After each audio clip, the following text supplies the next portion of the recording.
বন্ধু 100 টাকা দাও তো কিছু কিনা খাই। আমার কাছে কোনো টেয়া নাই। টাকা নাই মানে মিশাও তো কষ্টকে। দোস্ত আমি কোনো মিছা কথা কইনি, আমার কাছে এক টেয়া নাই কিন্তু।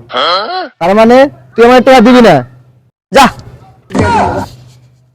ঠিক আছে, না দিলি আমি যে এখানে যেতেছি, যা ভাবিক করেছি, তুই ওই যে ওই পাড়ার কাশের বেটি থ্রি পিস করে এটা এখানে যে আমি ভাবিক করেছি, খারাপ থাক তুই। দোস্ত দোস্ত দাঁড়া দাঁড়া। তুই যদি এই কথা যায় আমার বয়ে কস, সে শীত, এই শীতের মধ্যে সারা রাত আমার পানি মধ্যে ভিজে রাখবো। তোর টাকা আমি নেবো না, আমি এখানে যা ভাবিক করে দেবো।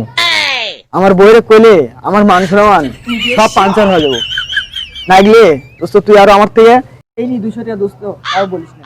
নাইলে তোরে আমি আরো পরে 500 দেব, তাই তুই কথা জানি কইস না। এই জন্য মানুষ কয় সোজা আঙ্গুলে ঘি ওঠে না, আঙ্গুল দেখা করতে হয়। যখনই তোমার বইয়ের ভয় দেওয়া আছে আর তুমি টেয়া দিতে রাজি হয়ে গেছো গা। আসলে আমি তোমাকে ভয় দেওয়ার জন্য কথাটা আমি কইছি। সুমন্দি কয় কি রে?